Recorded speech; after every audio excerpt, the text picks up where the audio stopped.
Hi, everybody. This is just about my favorite spot in the world these days. It's out in my patio, backyard, and there's my avocado tree. And trying to make sense of everything going on. But for some reason, I feel good. I'm at peace. Uh, I've had a terrific life here in the United States. I'm 77. I was born in 1943, which was such a good time to be born now that I look back on all of it. And went to college, uh, got a degree in zoology, was a health inspector for a while, made some money in real estate, lucky kind of in the 70s, and took that money and bought some land in Santa Barbara, farmed avocados, had a very independent, free lifestyle.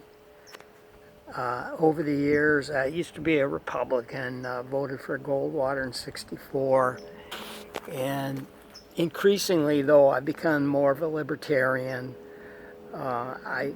I view more and more, I view government as just being incredibly tyrannical. It's just gotten worse, too, over time. It didn't seem to be so bad, but some while back I decided not to vote anymore because it seems like an endorsement. When you vote, you say, yeah, I agree to all this. And whoever gets elected, well, they speak for me and they represent me. And I just find that an abhorrent thought now. Why would anybody agree to that? And in fact, citizenship for anybody in the world, any place that they have states and governments and citizenship, nobody has a choice. You're really just, you know, branded kind of like a cow, a cattle stamp USA or Britain or Japan or China, wherever it is. You're a captive. I remember some old guy said we're just like living on a game preserve.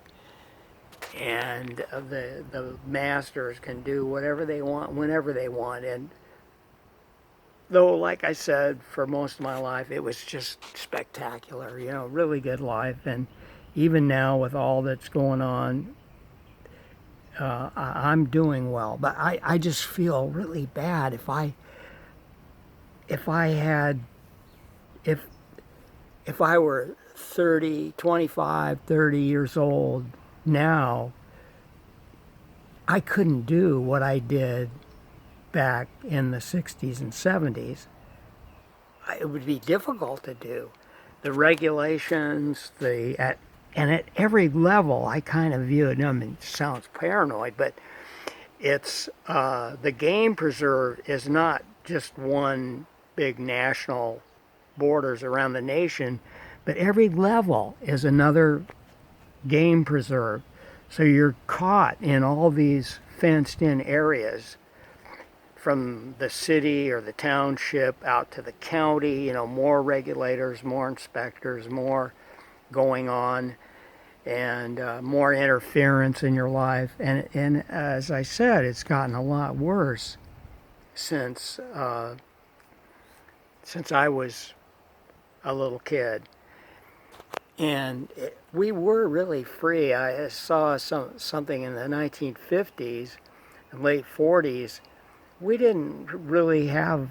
I grew up in L.A. and it's now all grown up, but there used to be fields and foothills and flowers, lupin and mustard flowers, and it was just beautiful. We'd go out and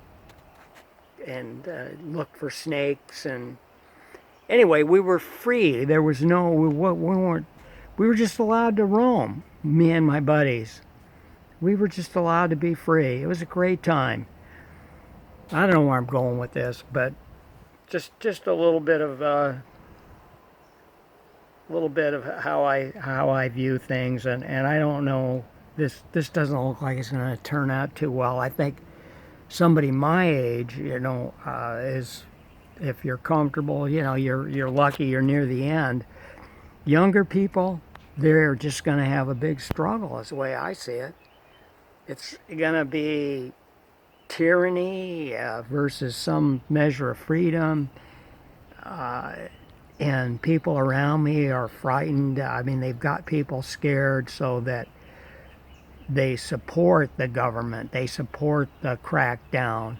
They don't want to see people at the beach because they believe those people are a threat. They're going to pick up the virus. They're carrying the virus. A lot of paranoia, a lot of fear out there.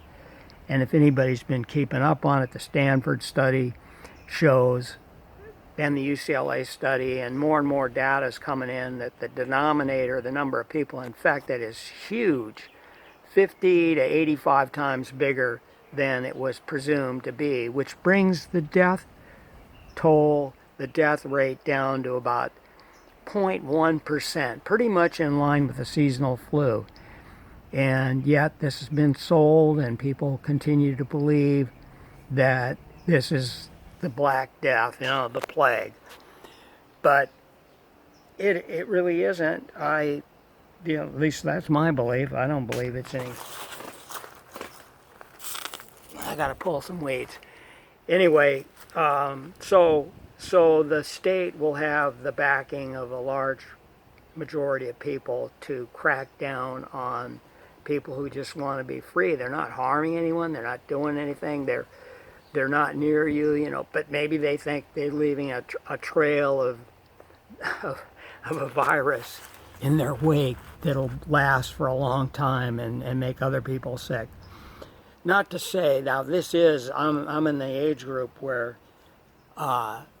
if you do catch this virus, it could, you're more vulnerable. If you're compromised, you all know this, the elderly and the immunocompromised for one reason or another. So, but I respect people if that are fearful and want to hang out. I'm not going to, or they have their beliefs, but I just would only ask that I be respected with my belief, and I won't get near you. If you don't want me near you, I'm not going to get near you. But we need to be free. I mean, the sunlight and the outdoors is so healthy. It's so good for you. And the social isolation is so bad. It's not good for you. Very sad. And people are having mental breakdowns. I know some people, well, at least one. Well, I see people, they're very stressed. And I've been stressed. I won't say that things are great, but I've always been tormented, so it's really no worse than usual for me. Okay, well, anyway, I just had to get that off my chest, and I hope you can see some good things in your life and nature. The bird, there was a mockingbird here a little bit ago. Sorry he's gone now, but gee, all those songs, and it's amazing. Okay, goodbye.